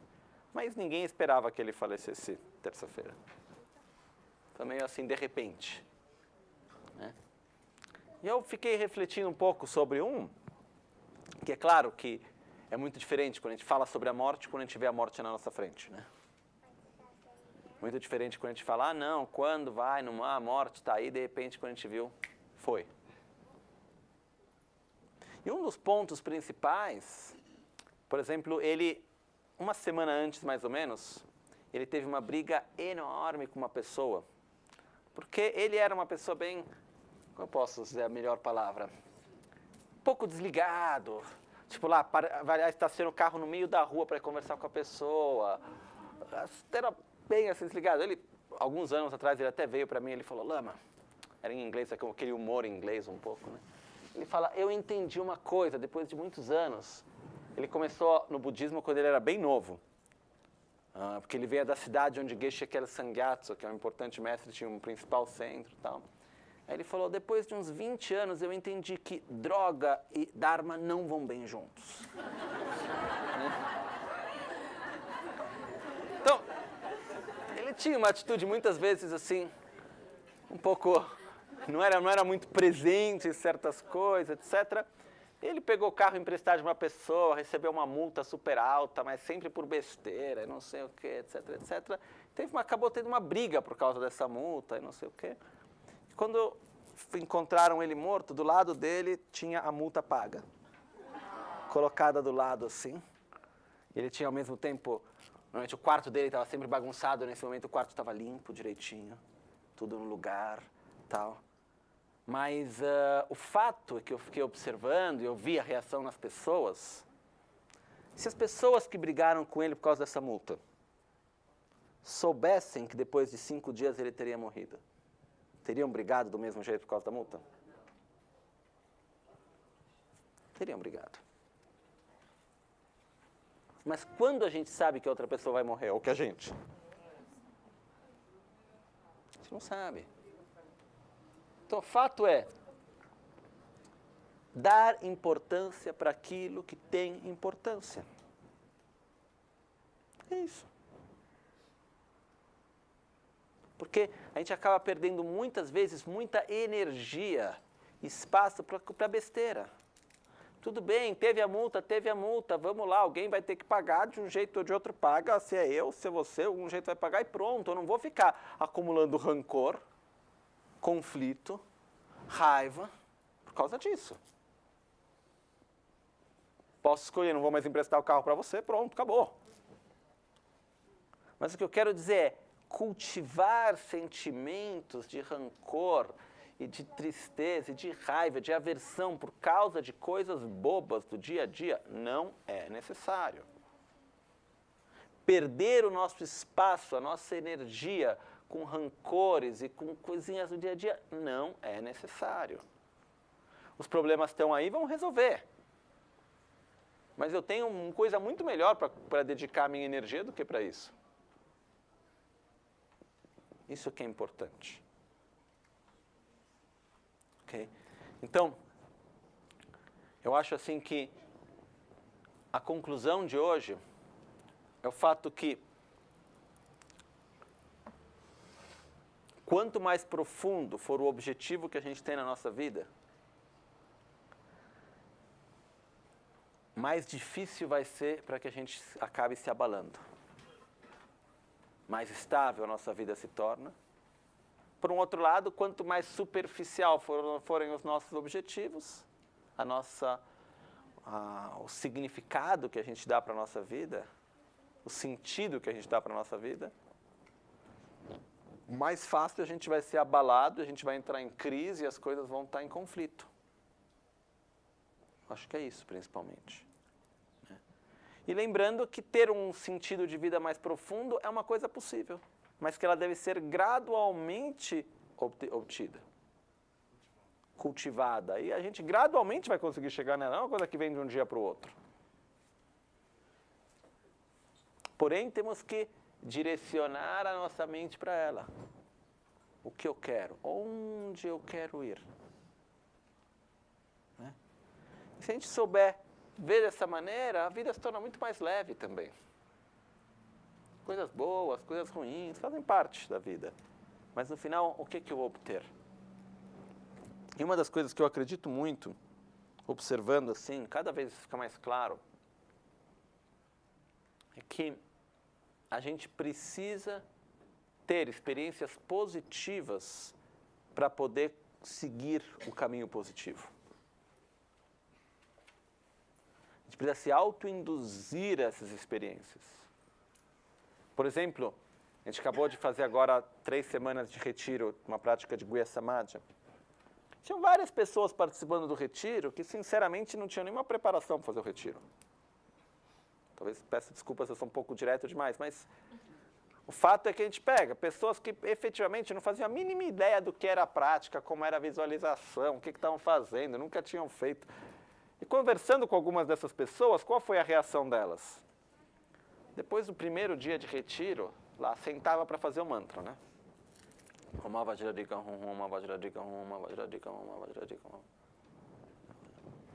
Olha o relógio. O tempo não passa. 10 minutos, meia hora, 45 minutos. 1 hora. E tem uma certa, num retiro como esse, tem uma certa, como eu posso dizer, disciplina também. Então todo mundo em silêncio, não pode nem mexer muito, não pode usar o telefone, não pode fazer tudo, daqui a pouco tá aquela coisa. Aí acha uma desculpa, tem que ir no banheiro, faz alguma coisa e o tempo não passa. Aí segunda sessão, mesma recitação, mesma meditação, mesmo mantra, continua. Depois de alguns dias, o tempo passa até rápido demais. A sessão de 3 horas, que no começo, quando eu que organizei os horários, a sessão de 3 horas, várias pessoas vão falar, não, mas 3 horas é muito, como a gente vai fazer, não sei o quê. Mas daqui a pouco já estava lá tudo numa boa. A pessoa, de repente, começou, aí passou, acabou, bem, com um prazer, uma coisa prazerosa. O que isso nos mostra? Que quando a gente cria familiaridade, que a gente tem um potencial muito maior do que a gente imagina. 2, que é fazendo que a gente cria familiaridade e aquilo vai mexendo, vai trabalhando dentro de nós gradualmente. Então, os exercícios como a meditação, a recitação dos mantras, os retiros, são essenciais no nosso caminho também. Porque senão a gente fica apenas numa coisa conceitual muitas vezes e não dá o espaço para elaborar o conhecimento e colocar aquilo em prática. Então, tem muitas coisas que a gente entende, mas que as fichas vão cair no momento que a gente nem está pensando especialmente naquilo. E quando a gente tem esse aspecto de fazer a meditação e sentar lá, alguém pergunta, mas por que eu tenho que fazer 100 mil vezes o mantra? Para dar esse espaço também. Muitas vezes, que devagarzinho a ansiedade vai acalmando, a gente vai aprendendo a estar mais presente naquele momento, relaxando, e vai criando espaço para, de uma certa forma, estar elaborando e digerindo aquilo que a gente entendeu e tirando as nossas defesas do nosso ego. Aí as coisas vão surgindo. E é importante também ter essa experiência. Por isso que a prática, sentar, meditar, com as visualizações e com tudo, é importante também. Nos séculos e séculos que o budismo está aí, o processo sempre foi estudar, compreender e meditar. Uma boa parte da vida, uma vez que você foi lá, entendeu, que bom, agora medita. Não basta ficar entendendo e depois quer entender o que entendeu, entender melhor e vamos lá. E a gente muitas vezes tem uma sede por conhecimento e ficar querendo cada vez saber mais coisas. Legal ter conhecimento, eu adoro conhecimento. Porém, não é o bastante. Uma vez que a gente entende, aí tem que elaborar aquilo e para isso a gente precisa dar espaço.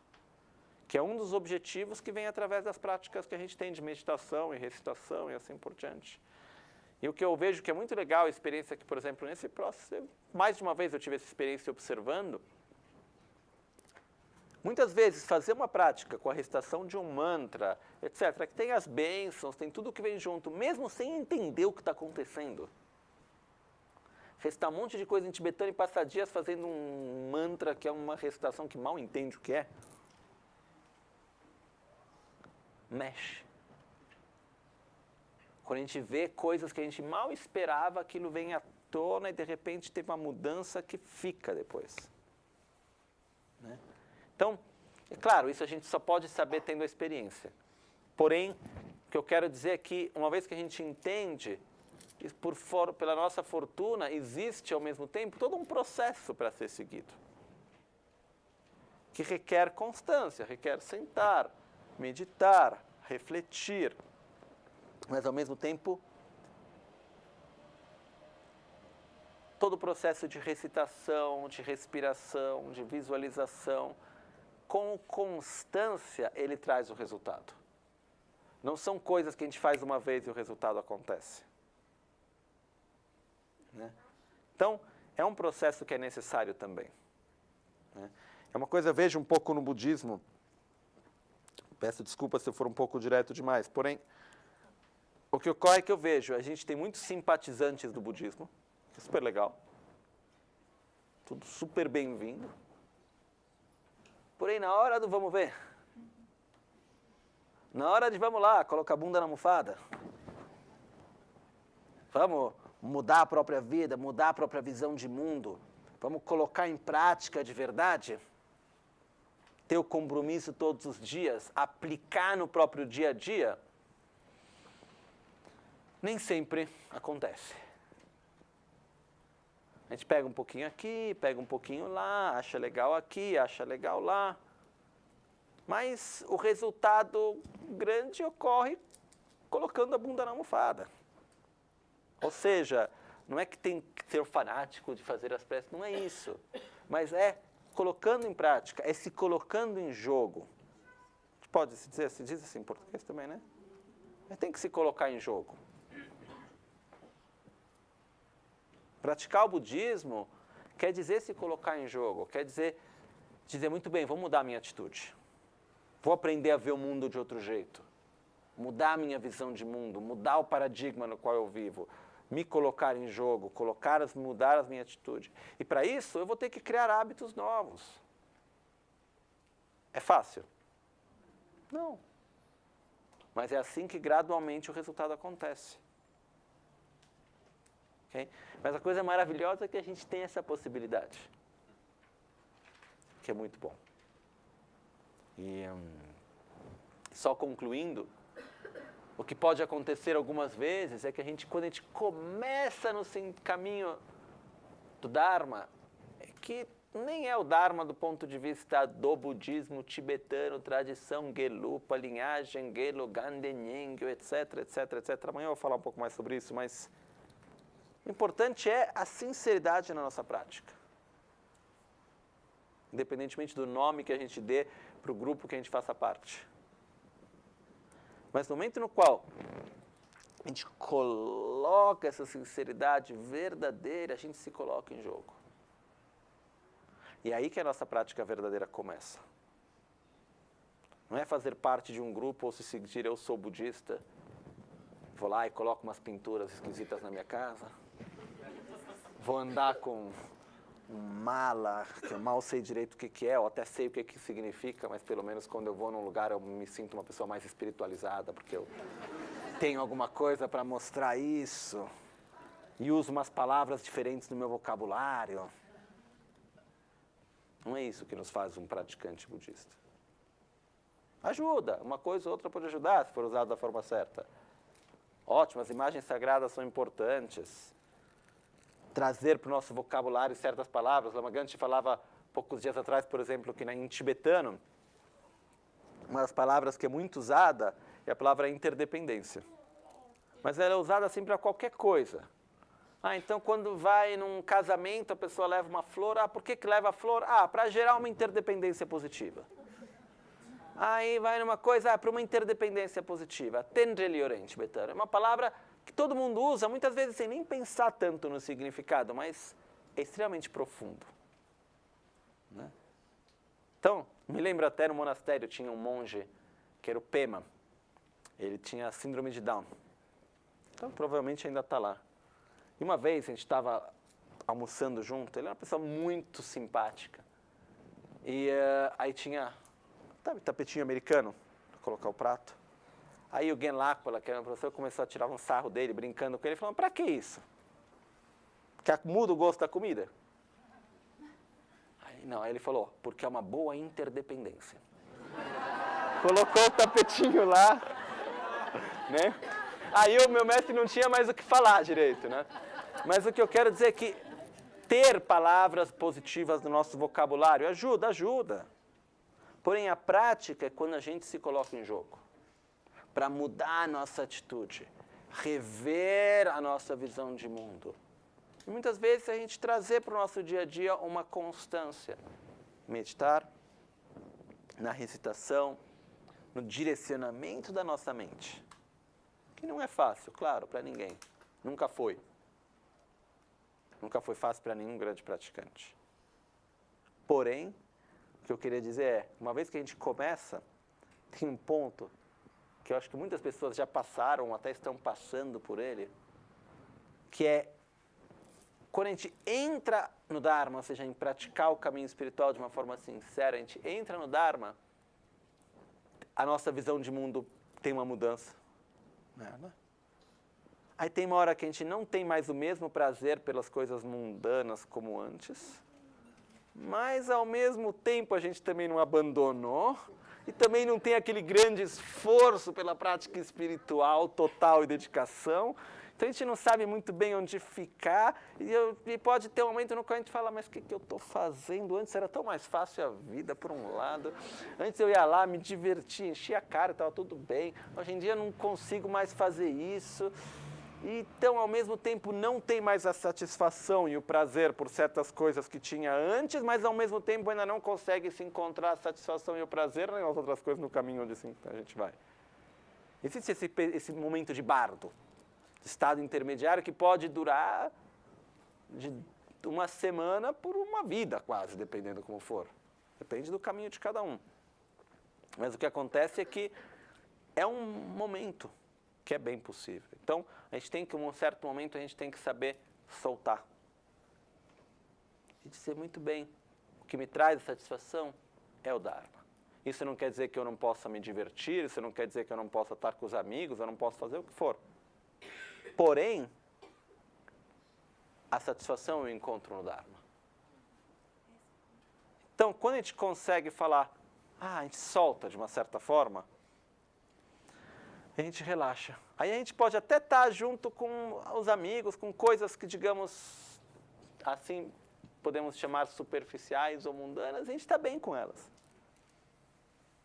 A gente perde, a gente tem que ir além de uma certa, como eu posso dizer, contradição, de um certo conflito que a gente pode viver algumas vezes.